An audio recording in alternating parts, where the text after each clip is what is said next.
اللهم اجعل في قلبي نورا۔ قدرت کا ہاتھ۔ طاہر مغرب کی نماز کے بعد ہاتھ اٹھا کر دعا مانگ رہا تھا کہ پہرے دار آئے اور اس کی کوٹھری کے اندر کھانا رکھ کر چلے گئے۔ گزشتہ 2 دن سے اس کی طبیعت ناساز تھی، اس لیے دعا سے فارغ ہونے کے بعد بھی اس نے کھانے کی طرف توجہ نہ دی۔ تھوڑی دیر کوٹھری میں ٹہلنے کے بعد وہ دیوار سے ٹیک لگا کر بیٹھ گیا، پھر کچھ سوچ کر اٹھا اور کوٹھری کے دوسرے حصے میں جا کر وحید الدین کو آواز دی، آج آپ نہیں آئیں گے؟ طاہر کچھ دیر اس کے انتظار میں ٹہلتا رہا، پھر عشاء کی نماز کے لیے کھڑا ہو گیا۔ وحید الدین نے اس کے کمرے میں داخل ہو کر سوال کیا، تمہاری طبیعت اب کیسی ہے؟ طاہر کی طرف سے کوئی جواب نہ پا کر اس نے قریب آ کر کہا، تم نماز پڑھ رہے ہو؟ وہ تھوڑی دیر اس کے قریب بیٹھا رہا، پھر اچانک بولا، تمہارے کمرے سے پنیر کی بو آ رہی ہے۔ طاہر سنت کی رکعتیں پوری کرنے کے بعد اس کی طرف متوجہ ہوا تو اس نے پھر زور سے سونگھنے کی کوشش کرتے ہوئے کہا، میں حیران ہوں کہ مجھے آج پنیر کی بو آ رہی ہے۔ طاہر نے جواب دیا، میری قوت شامہ تو آج کام نہیں کرتی، دروازے کے سامنے میرا کھانا پڑا ہے، اگر اس میں پنیر ہے تو آپ کھا سکتے ہیں۔ وحید الدین نے دوبارہ زور سے سونگھنے کی کوشش کرتے ہوئے کہا، گوشت بھی ہے، میں جب سے یہاں آیا ہوں مجھے ان کمبختوں نے صرف 2 عیدوں پر گوشت بھیجا ہے، پنیر کا تو میں نے کبھی تصور بھی نہیں کی۔ میری بات پر یقین کرو، پہرے داروں میں تمہارا کوئی نہ کوئی عقیدت مند ضرور ہے۔ میں گوشت اور پنیر کا خواہش مند نہیں، لیکن ایسے موقعوں پر دوستوں کو ضرور یاد رکھنا چاہیے۔ اف، تم نماز پڑھ رہے ہو؟ طاہر نے نماز فرض پوری کی اور کہا، آپ وہ کھانا اٹھا کیوں نہیں لیتے؟ اگر اس میں پنیر ہے تو وہ سارا آپ کا، اگر گوشت ہے تو آدھا آپ کا، لیکن اگر صرف سوکھی روٹی ہے تو ساری آپ کو کھانا پڑے گی۔ خدا کی قسم میری قوت شامہ مجھے دھوکہ نہیں دیتی۔ یہ کہہ کر وہ اٹھا اور برتن اٹھا کر طاہر کے قریب آ بیٹھا۔ خدا تمہارے عقیدت مند کو جزائے خیر دے، گوشت بھی ہے اور پنیر بھی، ارے روٹی بھی روغنی ہے۔ طاہر نے کہا، میرا انتظار نہ کیجیے، میں نماز ختم کر کے آپ کے ساتھ شریک ہو جاؤں گا۔ بے شک اطمینان سے پڑھو، کھانا ہم دونوں کی ضرورت سے زیادہ ہے۔ میں پنیر سے شروع کرتا ہوں، لیکن تمہارا حصہ رکھ لوں گا۔ وہ نوالا چباتے ہوئے اپنے آپ سے کہہ رہا تھا، یہ کسی فیاض آدمی کا کام ہے۔ خدا کی قسم اگر میں رہا ہو کر وزیر اعظم بن جاؤں تو بغداد کے تمام فیاض آدمیوں کو قید خانے کے سپاہی بھرتی کر لوں اور یہ حکم دوں کہ بے گناہ قیدیوں کو دونوں وقت گوشت اور پنیر کھانے کو دیا جائے، نہیں بلکہ دودھ، شہد اور پھل بھی۔ میں سرکاری باغات کے تمام پھل قیدیوں کے لیے وقف کر دوں گا۔ طاہر نے نماز ختم کر کے دعا کے لیے ہاتھ اٹھائے تو وحید الدین کے جبڑوں کی آواز اسے بہت ناگوار محسوس ہو رہی تھی۔ اچانک یہ چپا چپ کی آواز بند ہو گئی اور چند لمحات کے بعد طاہر کا ساتھی چلایا، طاہر طاہر، اس کھانے کو ہاتھ نہ لگانا، زہر۔ طاہر نے دہشت زدہ ہو کر اس کی طرف دیکھا، وہ زمین پر بسمل سا ہو کر تڑپ رہا تھا۔ میرے دوست، خدا حافظ۔ وحید الدین نے محسوس کیا کہ کوئی اپنے طاقتور ہاتھوں سے اس کا گلا گھونٹ رہا ہے۔ چند بار کروٹیں بدلنے کے بعد اس نے ہاتھوں کا سہارا لے کر سر اوپر اٹھایا اور پھر فرش پر پٹک دیا۔ طاہر نے اسے بازو سے سنبھال کر اس کا سر اپنی آغوش میں لے لیا۔ اچانک اس کے جسم کے تمام پٹھے تن گئے اور وہ آخری ہچکی لینے کے بعد ٹھنڈا ہو گیا۔ طاہر کی حالات اس شخص کی سی تھی جسے اچانک فالج نے آ دبایا ہو۔ وہ اپنی زندگی میں کبھی اس قدر خوفزدہ نہیں ہوا تھا۔ چند لمحات وہ وحید الدین کا سر اپنی گود میں لیے بے حس و حرکت بیٹھا رہا۔ آہستہ آہستہ اس کے دل کی دھڑکن واپس آنے لگی، خوف سے پتھرائی ہوئی آنکھیں گرد و پیش کا جائزہ لینے لگیں، ہاتھوں میں حرکت پیدا ہوئی۔ وہ وحید الدین کو ٹٹول رہا تھا، اسے بلا رہا تھا، یہ مر چکا ہے۔ اس کے دل نے آواز دی، نہیں، تو مر چکا ہے، کھانا تیرے لیے آیا تھا، اور اب ایک خیال بجلی کسی تیزی سے اس کے دماغ میں آیا۔ اس کی سانس تیز ہونے لگی، اس کا دل دھڑکنے لگا، اس کے کان سائیں سائیں کرنے لگے، اس کے ہاتھ پاؤں پھول گئے۔ دروازے سے باہر چند آدمیوں کی سیڑھیوں سے اترنے کی آہٹ سنائی دی اور ایک آن میں اس کی تمام کھوئی ہوئی قوتیں واپس آ گئیں۔ اس نے وحید الدین کی لاش اٹھائی اور کوٹھری کے دوسرے حصے میں جا کر سوراخ کے اندر دھکیل کر پتھر کی سلیں اوپر رکھ دیں۔ پاؤں کی آہٹ قریب آ رہی تھی۔ وہ جلدی سے کھانے کے برتنوں کے قریب پہنچ کر منہ کے بل لیٹ گیا۔ آدمی دروازے پر کھڑے تھوڑی دیر باتیں کرتے رہے، پھر کسی نے زور زور سے دروازہ کھٹکھٹایا اور تھوڑے وقفے کے بعد قفل میں چابی ڈالنے کی آواز آئی۔ دروازے کی چڑچڑاہٹ سن کر طاہر نے آنکھیں بند کر لیں اور دم سادھ لیا۔ محلب، داروغہ اور ناظم شہر 5 سپاہیوں کے ساتھ اندر داخل ہوئے۔ ایک سپاہی کے ہاتھ میں مشل تھی۔ طاہر کے جسم کو ٹھوکر مارنے کے بعد محلب نے کہا، دیکھا، تم کہتے تھے کہ ذرا اور انتظار کر لیں۔ اس زہر کا ایک قطرہ ہاتھی کو مار دینے کے لیے کافی تھا۔ ذرا مشل نیچے کرو، میں دیکھوں اس نے کیا کھایا ہے۔ سپاہی نے مشل نیچے کی اور محلب نے کہا، دیکھا، میں نے کہا تھا نا کہ یہ بدو سب سے پہلے پنیر سے شروع ہوگا، لیکن یہ آدھے سے زیادہ چٹ کر گیا۔ معلوم ہوتا ہے کہ چبائے بغیر نگل گیا، ورنہ اس کا ایک ہی لقمہ کافی تھا۔ یہ باقی پنیر اٹھا لو، کل وحید الدین کی دعوت ہوگی۔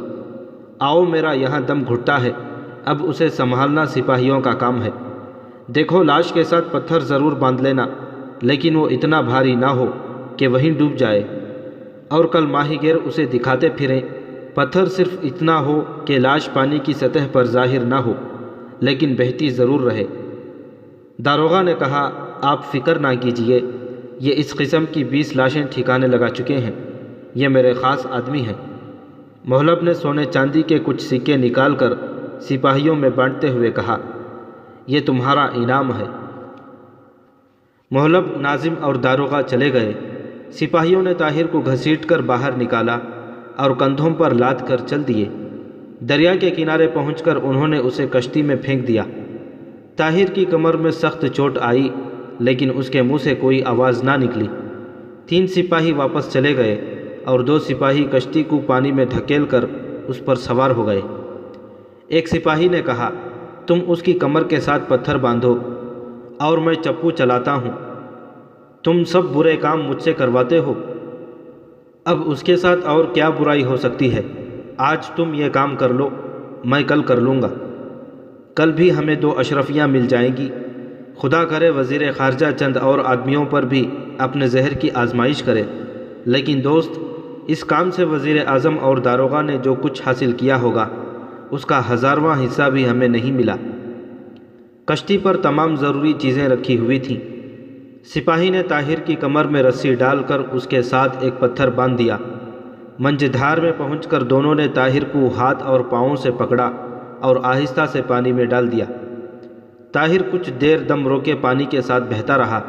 بالآخر اس نے اوپر آنے کی کوشش کی۔ کمر کے ساتھ پتھر پہلے ہی کافی کس کر بندھا ہوا تھا اور بھیگ جانے سے رسی کی گرہ اور زیادہ سخت ہو گئی تھی۔ تاہم اس نے محسوس کیا کہ وہ پتھر کا بوجھ اٹھا کر تیر سکتا ہے۔ جب تک کشتی کافی دور نہ چلی گئی، وہ صرف سانس لینے کے لیے سر اوپر نکال کر تیرتا رہا۔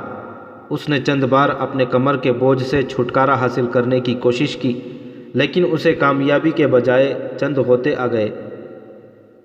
کپڑوں میں پانی رچ جانے کے باعث اس نے محسوس کیا کہ اتنا بوجھ لے کر کنارے تک پہنچنا آسان نہیں۔ اس کا رخ دوسرے کنارے کی طرف تھا، لیکن تیز رفتار اور سرد پانی میں اسے کنارے کی طرف ایک گز بڑھنے کے بدلے کئی گز بہاؤ کے ساتھ نیچے جانا پڑا۔ اس کی سانس پھول رہی تھی اور اس کے اعضاء شل ہو رہے تھے، لیکن قدرت کی اعانت پر ایک متزلزل نہ ہونے والے یقین نے اس کا حوصلہ پست نہ ہونے دیا۔ رات کے وقت سونے سے پہلے سکینہ کچھ دیر صفیہ کے پاس بیٹھی ادھر ادھر کی باتیں کرتی رہی۔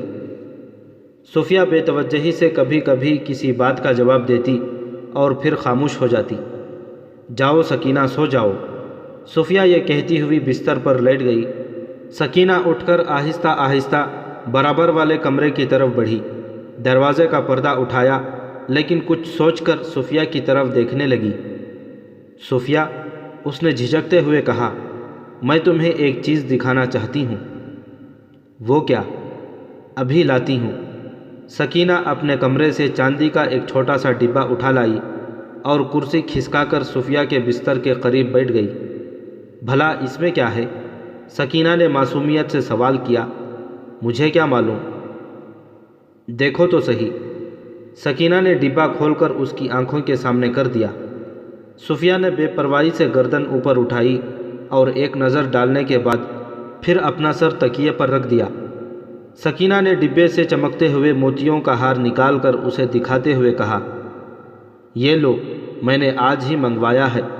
میرا ارادہ تھا کہ تمہیں شادی کے موقع پر یہ تحفہ پیش کروں، لیکن میں اتنے دن انتظار نہیں کر سکتی۔ تم اسے اپنے پاس رکھو۔ جوہری کہتا تھا کہ اس سے بڑے موتی سارے بغداد میں نہیں۔ میں نے اسے ایک ہیرے کی انگوٹھی لانے کے لیے بھی کہا ہے۔ وہ کہتا ہے کہ بغداد میں اس جیسا ہیرا کسی کے پاس نہیں ہوگا۔ لو صوفیہ، یہ ہار مجھے پہن کر دکھاؤ۔ صوفیہ بے حس و حرکت موتیوں کے ہار کی طرف دیکھ رہی تھی۔ سکینہ نے اسے بازو سے کھینچ کر اوپر اٹھایا اور اس کی مزاحمت کے باوجود اس کے گلے میں ہار ڈال دیا۔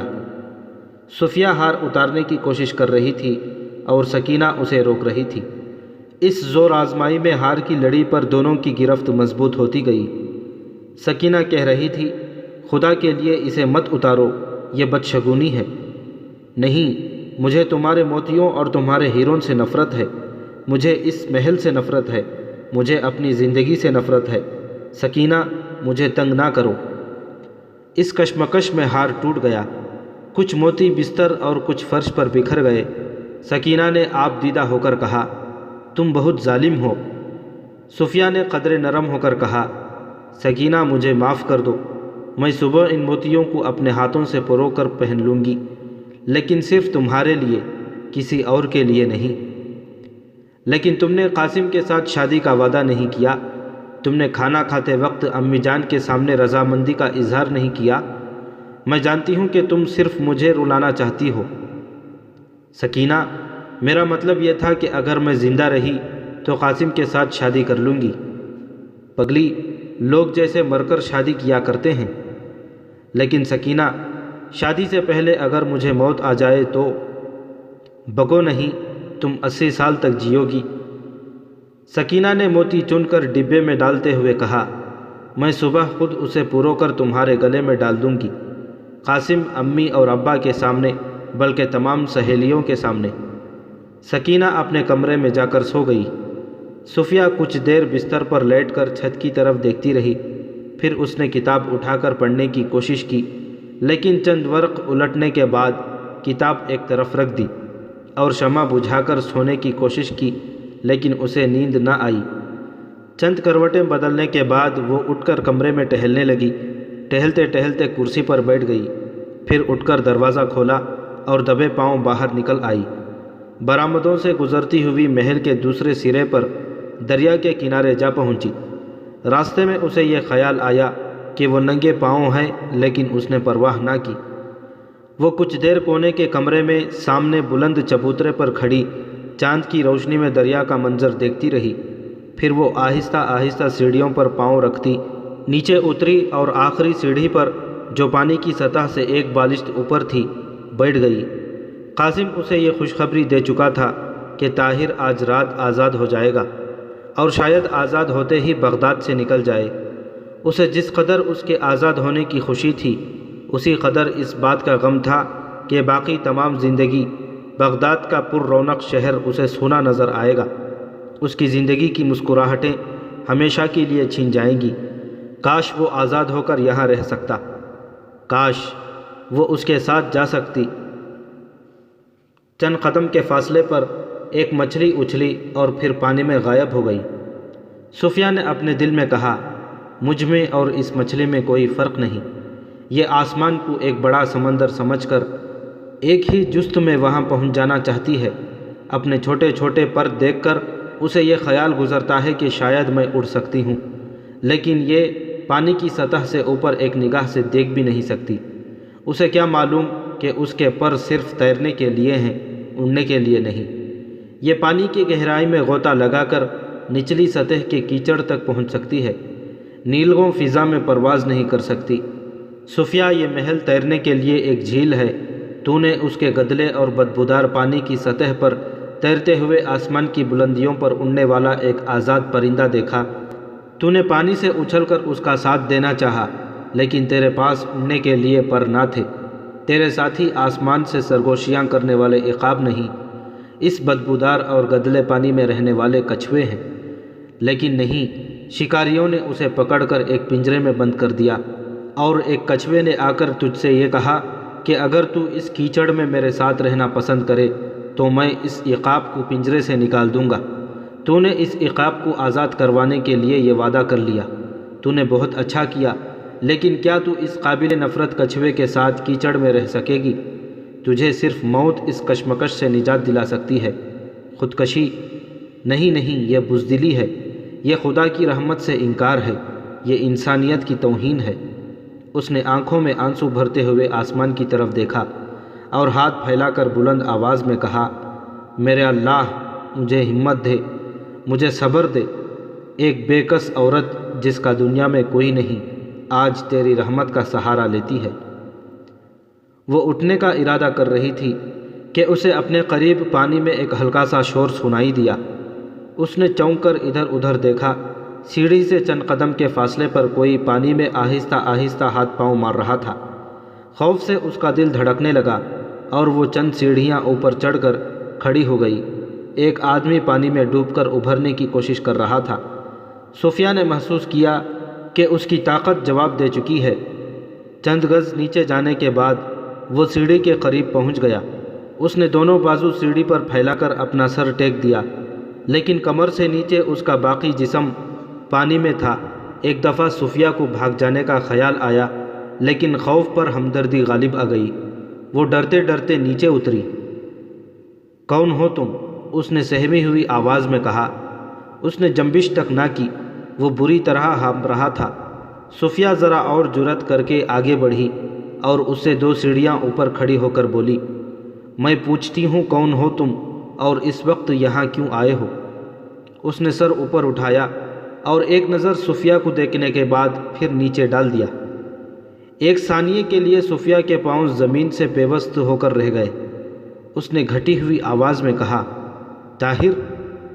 طاہر، آپ اس حال میں؟ اس نے دوبارہ گردن اٹھائی۔ کون؟ صوفیہ؟ صوفیہ نے آگے بڑھ کر اس کا بازو پکڑ لیا اور اوپر کھینچنے لگی۔ طاہر سیڑھی پر چڑھ کر لیٹ گیا۔ صوفیہ نے اس کی کمر کے ساتھ بندھی ہوئی پتھر کی سل دیکھ کر کہا، ظالم، دغاباز، کمینہ! کون؟ میں؟ طاہر نے ذرا گردن اٹھا کر سوال کیا۔ نہیں، میں قاسم کے متعلق کہہ رہی ہوں۔ اس نے آپ کو قید سے چھڑانے کا وعدہ کیا تھا۔ طاہر نے اٹھ کر اپنا سر ہاتھوں میں دباتے ہوئے کہا، یہ تمہارا محل ہے؟ جی ہاں، بہت دور آ گیا میں۔ یہ پتھر مجھے بری طرح دوسری دنیا کی طرف دھکیل رہا تھا۔ مجھ سے غلطی ہوئی، مجھے ان 2 آدمیوں سے کشتی پر ہی نمٹ لینا چاہیے تھا۔ صوفیہ نے کہا، یہاں خطرہ ہے، اٹھیے، میرے ساتھ آئیے۔ طاہر لڑکھڑاتا ہوا صوفیہ کے ساتھ چل دیا۔ دونوں کنارے سے چند قدم کے فاصلے پر ایک گھنے درخت کے نیچے جا کھڑے ہوئے۔ صوفیہ نے پوچھا، آپ زخمی تو نہیں؟ نہیں، لیکن تھکاوٹ سے چور ہو چکا ہوں۔ میں نے قید خانے کے قریب سے اس پتھر کے ساتھ تیرنا شروع کیا تھا۔ آپ یہاں کیا کر رہی تھیں؟ کچھ نہیں، لائیے میں یہ پتھر کھول دوں۔ زندہ آدمی کو پتھر باندھ کر دریا میں پھینکنے والا قاسم کے سوا اور کون ہو سکتا ہے؟ میں نے قاسم کو نہیں دیکھا، اور مجھے دریا میں پھینکنے والوں کو یقین تھا کہ میں مر چکا ہوں۔ وہ کیسے؟ میں ابھی آپ کو بتاتا ہوں، لیکن مجھے یہ بتائیے کہ اس نئے قید خانے سے نکلنے کا کون سا راستہ ہے؟ ادھر دیکھیے، وہ کشتیاں کھڑی ہیں، آپ کشتی چلا سکتے ہیں نا؟ ورنہ محل میں ایک نوکر ہے جسے میں آپ کے ساتھ بھیج سکتی ہوں۔ نہیں، میں کشتی چلانا جانتا ہوں۔ اس دن میری طرح آپ کا وہ نوکر گرفتار تو نہیں ہو گیا تھا؟ نہیں، میں نے اسے بھگا دیا تھا۔ آپ کے باقی دستوں میں سے بھی کوئی گرفتار نہیں ہوا۔ مجھے ڈر تھا کہ آپ مجھ سے بدظن ہو گئے ہوں گے، قاسم نے آپ کو ستانے کے لیے مجھ سے کہا تھا۔ بات یہ تھی کہ قاسم نے وہ رقعہ لونڈی سے چھین کر پڑھ لیا تھا۔ طاہر نے کہا، آپ کو صفائی پیش کرنے کی ضرورت نہیں، میں قاسم کو اچھی طرح جانتا ہوں، اور آپ کی تسلی کے لیے یہ کہہ دینا کافی سمجھتا ہوں کہ میں آپ کو بغداد کی تمام خواتین سے زیادہ قابل احترام سمجھتا ہوں۔ آپ کسی سے اس ملاقات کا ذکر نہ کریں، میرے دشمن آج سے ہی یہ سمجھیں گے کہ میں مر چکا ہوں، ممکن ہے کہ مجھے پھر بغداد آنا پڑے۔ مجھے قید خانے میں انہوں نے زہر دے کر ہلاک کرنے کی کوشش کی تھی، لیکن میرے بجائے وہ کھانا ایک اور شخص نے کھا لیا۔ وہ میرے ساتھ والی کوٹری میں بند تھا، ہم تنگ سرنگ کے راستے ایک دوسرے کے پاس آ جا سکتے تھے۔ رات کے وقت وہ میرے کمرے میں آیا، میرا کھانا پڑا ہوا تھا، اس نے زہر آلود پنیر کھا لیا اور مر گیا۔ میں اسے سرنگ میں دھکیل کر اوپر سیلیں رکھ آیا، اس کے بعد میں دم ساد ہو کر لیٹ گیا، اور انہوں نے مجھے مردہ سمجھ کر دریا میں پھینک دیا۔ مجھے زہر دینے کی سازش میں شہر کا ناظم، قید خانے کا داروغہ اور محلب بن داؤد شریک تھے۔ قاسم کے متعلق مجھے علم نہیں۔ ایسی ناپاک سازش قاسم کے بغیر مکمل نہیں ہو سکتی۔ صفیہ نے کہا، شام سے تھوڑی دیر بعد اس نے باہر جاتے ہوئے مجھے بتایا تھا کہ محلب اور ناظم شہر اس کے ساتھ آپ کو آزاد کرنے کا وعدہ کر چکے ہیں، وہ ابھی تک شاید واپس نہیں آیا۔ طاہر نے کہا، قاسم کا اس سازش میں شریک ہونا میں بعید از قیاس نہیں سمجھتا۔ اب آپ کے ذمے ایک کام ہے، اور وہ یہ کہ آپ اپنے چچا کو ان حالات سے باخبر کر دیں۔ آپ کا مطلب یہ ہے کہ میں انہیں آپ کے متعلق بتا دوں؟ نہیں، میرے متعلق کچھ نہ بتائیے، انہیں صرف یہ بتا دیجئے کہ محلب کے دیے ہوئے زہر سے وحید الدین سابق وزیر خارجہ ہلاک ہو چکا ہے، اور وہ چھپا ہوا نہیں تھا بلکہ محلب نے اسے قید کر رکھا تھا۔ چنگیز خان کو پیغام بھجوانے کی سازش محلب نے کی تھی، اور اب سازش کے انکشاف کے خوف سے اس نے 2 بے گناہوں کی جان لی ہے، اور اس کا ثبوت یہ ہے کہ وحید الدین کی لاش اس سرنگ میں پڑی ہوئی ہے۔ اپنے چچا کو مجبور کریں کہ وہ صبح ہوتے ہی قید خانے کو ان کوٹھریوں کا معائنہ کریں، ورنہ کل رات اسے بھی میری طرح دریا میں پھینک دیا جائے گا۔ تمہارے چچا ان باتوں پر اعتبار کرنے سے پہلے تم سے یہ پوچھیں گے کہ تمہیں ان واقعات کا علم کیسے ہوا۔ تم اس کا جواب یہ دے سکتی ہو کہ قید خانے کے ایک سپاہی نے یہ واقعات میرے کسی دوست کو بتائے ہیں، اور اس نے تمہارے نوکر سعید کو آدھی رات کے وقت تمہارے پاس بھیجا تھا۔ مجھے یقین ہے کہ وہ ان واقعات کی چھان بین کرنے کے بجائے فوراً قید خانے کی طرف متوجہ ہوں گے۔ صفیہ نے کہا، میں اس کا بندوبست کر لوں گی۔ میں الگ صبح گھوڑے پر سوار ہو کر میدان میں جاؤں گی، اور وہاں سے فوراً واپس آ کر چچا کو یہ سب کچھ بتا دوں گی۔ اگر وہ مجھے پوچھیں گے تو میں کہوں گی کہ میدان میں مجھے ایک اجنبی نے یہ تمام واقعات بتائے ہیں، اور مجھ سے درخواست کی ہے کہ میں فوراً آپ کو باخبر کر دوں۔ اس کے بعد مجھے یقین ہے کہ خلیفہ کی حمایت کے باوجود محلب کا بغداد میں رہنا ناممکن ہو جائے گا۔ آپ اپنے چچا کو مشورہ دیں کہ وہ داروغہ یا ناظم کو دھمکی دیں۔ مجھے یقین ہے کہ وہ اصلی مجرم کو ظاہر کرنے پر مجبور ہو جائیں گے، لیکن اس سے پیشتر وہ وحید الدین کی لاش ضرور برآمد کر لیں۔ میں اب جاتا ہوں، شاید کل رات میں ترکستان روانہ ہو جاؤں گا۔ آپ نے وہاں کی کوئی خبر سنی ہے؟ صفیہ نے کہا، ہاں، بہت بری خبریں۔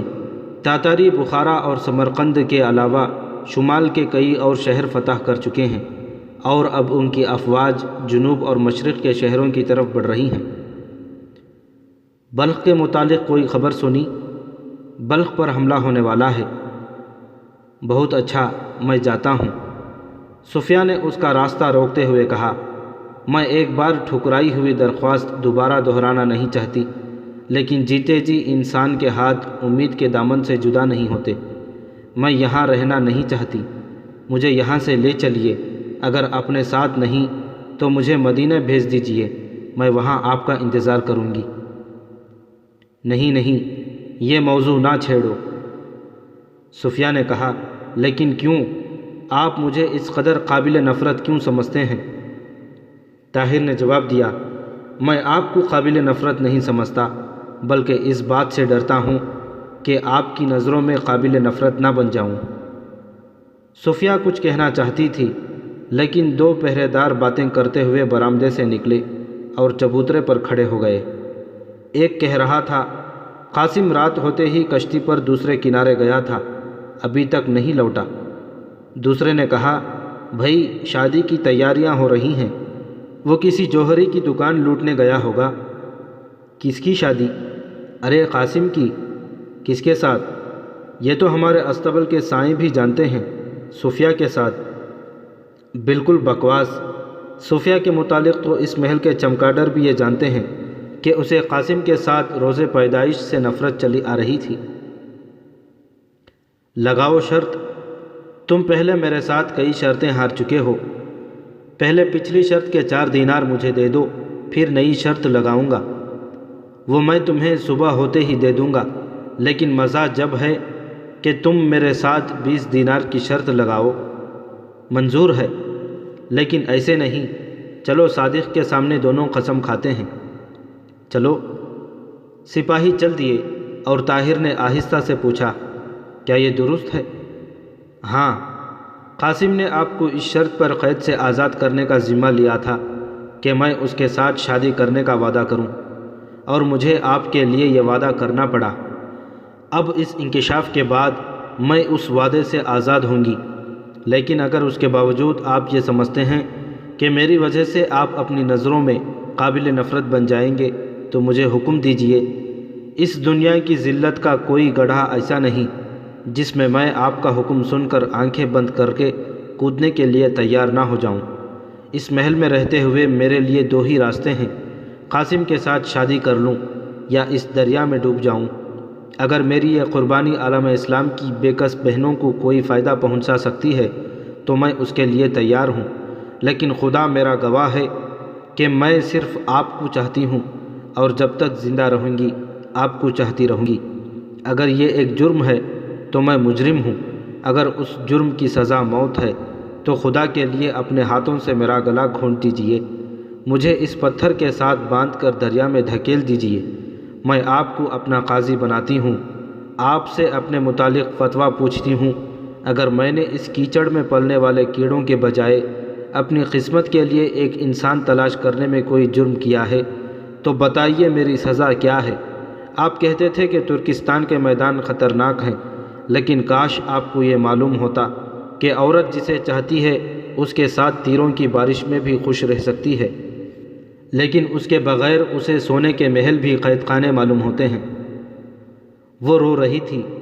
طاہر یہ محسوس کر رہا تھا کہ دنیا کی تمام عناصر کی قوت تسخیر سمٹ کر اس لڑکی کے وجود میں آ گئی ہے۔ اس نے پہلی بار اس حسین چہرے کی طرف غور سے دیکھا جس میں ہزاروں بجلیاں تڑپ رہی تھیں۔ طاہر ضبط نہ کر سکا۔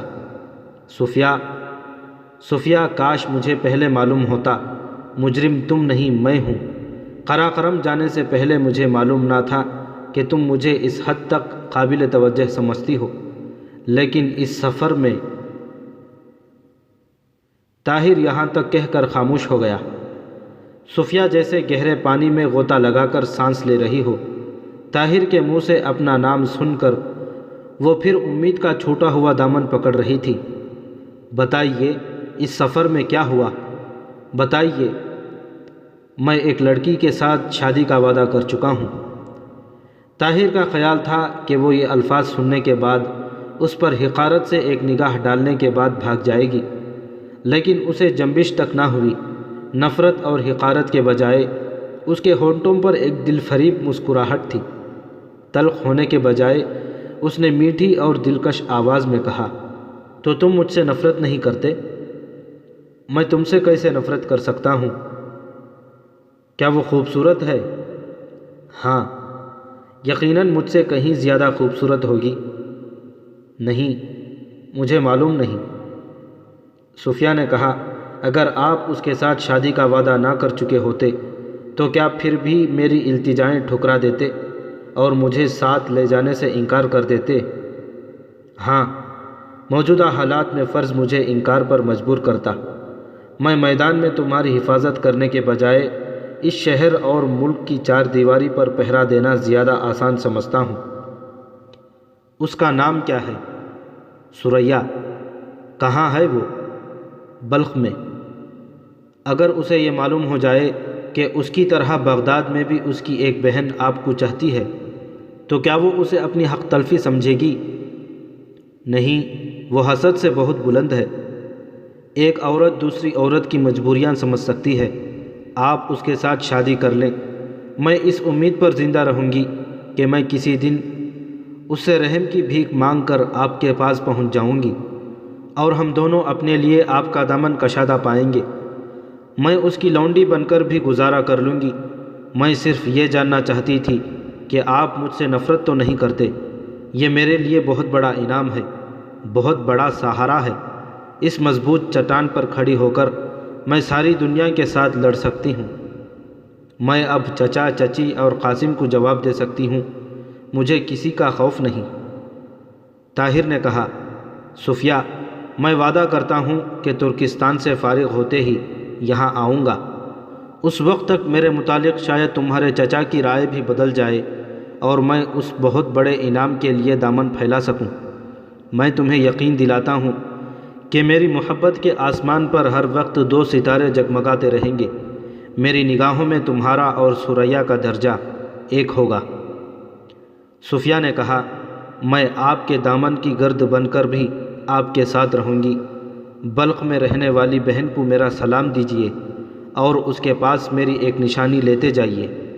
صفیہ نے اپنی انگوٹھی اتار کر طاہر کے ہاتھ میں دیتے ہوئے کہا، میں آپ دونوں کا انتظار کروں گی۔ اگر آپ نے دیر لگائی تو شاید قدرت مجھے آپ کے پاس لے آئے۔ دنیا کی کوئی خلیج ایسی نہیں جسے محبت کی کشتی میں بیٹھ کر عبور نہ کیا جا سکے۔ پانی میں کشتی کے چپوؤں کی آہٹ پا کر دونوں دریا کی طرف متوجہ ہوئے۔ صفیہ نے کہا، شاید قاسم آ رہا ہے۔ دونوں سمٹ کر درخت کے تنے کے ساتھ لگ گئے۔ کشتی کنارے پر آ لگی۔ قاسم اور اس کے ساتھ 2 اور آدمی کشتی سے اتر کر محل کے اندر چلے گئے۔ صفیہ نے کہا، وہ شاید مجھے یہ خبر دینے جا رہے ہیں کہ آپ آزاد ہو چکے ہیں۔ آپ جائیے، جب تک آپ کی کشتی نظر آتی رہے گی میں یہاں کھڑی دیکھتی رہوں گی۔ لیکن ذرا ٹھہریے، پہرے دار آ رہے ہیں۔ پہرے دار آئے اور تھوڑی دیر چبوترے پر کھڑے ہو کر باتیں کرتے ہوئے چلے گئے۔ ان کی گفتگو کا موضوع ابھی تک صفیہ اور قاسم کی شادی تھا۔ آخر قاسم میں کیا نقص ہے جو صفیہ اس کے ساتھ شادی نہیں کرے گی؟ وہ اندھا ہے، لنگڑا ہے، کانا ہے یا تمہاری طرح بے وقوف ہے؟ ارے کچھ بھی ہو، مجھے یقین ہے کہ صفیہ اس کے ساتھ شادی نہیں کر سکتی۔ اس کے قابل کسی سلطنت کا ولی عہد ہو سکتا ہے۔ صفیہ نے کہا، اب آپ چلیے۔ طاہر نے اتر کر ایک چھوٹی سی کشتی کا رسہ کھولا اور اس پر بیٹھ کر چپو سنبھالتے ہوئے کہا، خدا حافظ صفیہ۔ جب تک کشتی اس کی نگاہوں سے اوجھل نہ ہوگی وہ خدا حافظ کہتی گئی۔ صبح کے وقت وزیر اعظم نے صفیہ کی تمام باتیں سننے کے بعد کہا، اگر یہ بات صحیح ثابت ہوئی تو میں تمہیں ایک بات کا یقین دلاتا ہوں، اور وہ یہ کہ میری بھتیجی کی شادی میرے نالائق بیٹے کے ساتھ نہیں ہو سکتی۔ میں جانتا تھا کہ طاہر ایک مخلص نوجوان ہے۔ میں اس کی گرفتاری کے خلاف تھا، اسی لیے میں اسے اور اس کے دوستوں کو بھاگ جانے کا موقع دیتا رہا۔ مجھے یہ پیغام بھیج کر اس کے ساتھیوں نے اپنے خلوص کا دوسرا ثبوت دیا ہے، ورنہ بے خبری میں شاید وحید الدین کے بعد میری باری آتی۔ مجھے اس بدمعاش نے کہا تھا کہ وہ خلیفہ کے حکم سے آج اسے قید سے فرار ہونے کا موقع دے گا۔ میں ابھی جاتا ہوں۔ صفیہ اپنے کمرے میں پہنچی تو قاسم وہاں سکینہ کے ساتھ باتیں کر رہا تھا۔ اس نے صفیہ کو دیکھتے ہی کہا، صفیہ، میں ایک بہت بڑی خبر لے کر آیا ہوں۔ مہلب نے ابھی مجھے اطلاع دی ہے کہ طاہر قید خانے سے بھاگ گیا ہے۔ میں نے اس سے تفصیلات نہیں پوچھیں، میں یہ خبر سنتے ہی تمہارے پاس آیا تھا۔ میں ابھی اس کے پاس جا رہا ہوں، وہ نیچے دریا کے سامنے برآمدے میں بیٹھا ہے۔ میں واپس آ کر تمہیں سارے واقعات بتاؤں گا۔ سکینہ نے کہا، شاہی قید خانے سے طاہر کے بھاگ نکلنے کی تفصیل بہت دلچسپ ہوگی۔ چلو صفیہ، ہم کمرے کے پردے کے پیچھے بیٹھ کر سنیں۔ کیوں قاسم؟ ہمیں تمہاری باتیں سننے کی اجازت ہے، لیکن اس شرط پر کہ تم جو کچھ سنو وہ کسی سے نہ کہو۔ بات یہ ہے کہ اسے بھاگنے کا موقع دینے میں میرے چند دوستوں کی کوشش کو دخل ہے۔ واہ، ہم کوئی احمق ہے۔ قاسم کمرے سے باہر نکل گیا۔ سکینہ نے صفیہ سے کہا، چلو صفیہ، مجھے اس کے بھاگ نکلنے سے بہت دلچسپی ہے۔ صفیہ جو کچھ جاننا چاہتی تھی جان چکی تھی، لیکن کچھ سوچ کر وہ سکینہ کا ساتھ دینے پر آمادہ ہو گئی۔ دریا کے کنارے کمرے میں پہنچ کر وہ دروازے کے پردے کے پیچھے کھڑی ہو گئی۔ محلب یہ کہہ رہا تھا، اب مجھے ڈر ہے کہ اگر اس نے کسی کو بتایا تو ہماری شامت آ جائے گی۔ قاسم نے کہا، نہیں، وہ آپ جیسے محسن کے ساتھ دھوکہ نہیں کر سکتا۔ محلب نے کہا، اس کے محسن تو تم ہو، میں نے سب کچھ تمہارے لیے کیا ہے، اور میں نے اسے بتا بھی دیا تھا کہ تمہیں صرف قاسم کی سفارش پر بھاگنے کا موقع دیا گیا ہے۔ لیکن وہ نکلا کیسے؟ کیا تم نے مجھے جو 500 دینار دیے تھے وہ قید خانے کے 5 پہرے داروں کو خریدنے کے لیے کافی نہ تھے؟ قاسم نے پوچھا، آپ نے اسے کہاں پہنچایا؟ محلب نے جواب دیا، قید خانے سے باہر اسے چھوڑ دیا گیا تھا، وہ یقیناً اپنے دوستوں کے پاس گیا ہوگا۔ مجھے امید ہے کہ وہ بہت جلد بغداد چھوڑ کر چلا جائے گا۔ اس نے میرے ساتھ وعدہ کیا تھا کہ وہ اپنے 1-2 دوستوں کے سوا کسی سے نہیں ملے گا اور رات کے وقت ہی بغداد چھوڑ کر چلا جائے گا۔ تو اس کا مطلب یہ ہوا کہ اب ہم اس کے متعلق کچھ نہیں سنیں گے۔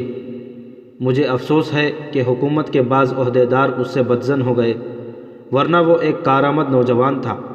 بہرحال تمہارے متعلق وہ بری رائے لے کر نہیں گیا۔ صفیہ کی قوت برداشت جواب دے چکی تھی۔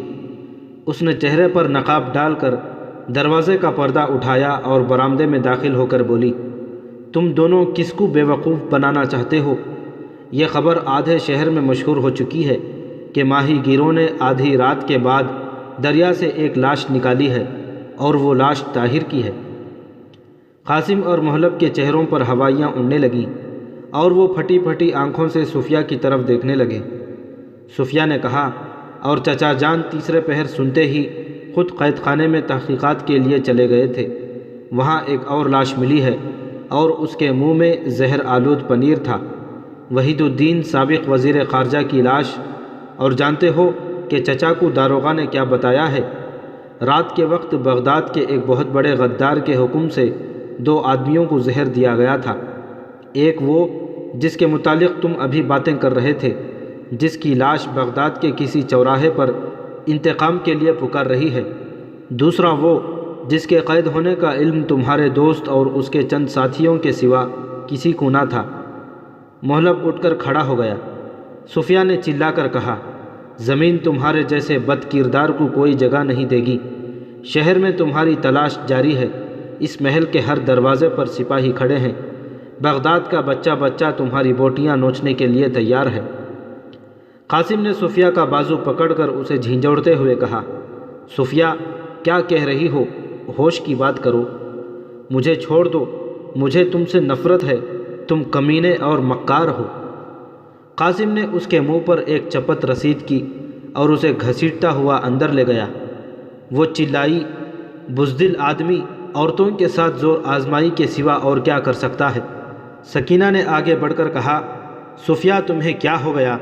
قاسم چھوڑ دو اسے، آج اس کا دماغ ٹھیک نہیں۔ صفیہ نے لال پیلی ہو کر کہا، آخر اس کی بہن نکلی نا، لگاؤ تم بھی ایک چپت میرے منہ پر۔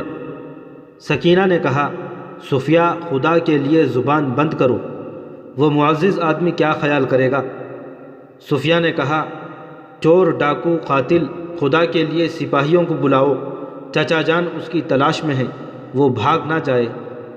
قاسم اسے کمرے سے نکال کر کھینچتا ہوا محل کے دوسرے سرے پر لے گیا۔ خواجہ سرا لونڈیاں اور نوکروں کو جمع ہوتے دیکھ کر صفیہ خاموش ہو گئی اور پھر نرم ہو کر بولی، مجھے چھوڑ دو، میں اپنے کمرے میں چلی جاتی ہوں۔ میں تمہیں جھوٹ کی سزا دینا چاہتی تھی، لیکن اپنے دوست کو چچا جان کے آنے تک ضرور روکو۔ قاسم پریشانی کی حالت میں مہلت سے معذرت کے لیے موزوں الفاظ سوچتا ہوا لوٹا، لیکن محلب وہاں موجود نہ تھا۔ ایک کشتی دریا کے دوسرے کنارے کی طرف تیزی سے جا رہی تھی اور وہ اس پر سوار تھا۔ دوپہر کے وقت وزیر اعظم کے حکم سے شہر میں یہ منادی ہو رہی تھی کہ مہلب کا پتہ دینے والے کو 5000 اشرفیاں انعام میں دی جائیں گی۔ عصر کے وقت جب قاسم اپنے باپ سے طویل ملاقات کر کے باہر نکلا تو اس کا چہرہ اترا ہوا تھا اور سکینہ صفیہ سے کہہ رہی تھی، تم نے سنا؟ ابا جان نے قاسم سے کہا ہے کہ جب تک میں بغداد کا وزیر اعظم ہوں تمہارا یہاں رہنا ٹھیک نہیں۔ وہ کل مصر روانہ ہو جائے گا۔ ابا جان نے مصر کے سلطان کو لکھا ہے کہ اسے فوج میں کوئی معمولی عہدہ دے دیا جائے، لیکن ان کا غصہ اتر جائے گا تو وہ اسے بلا لیں گے۔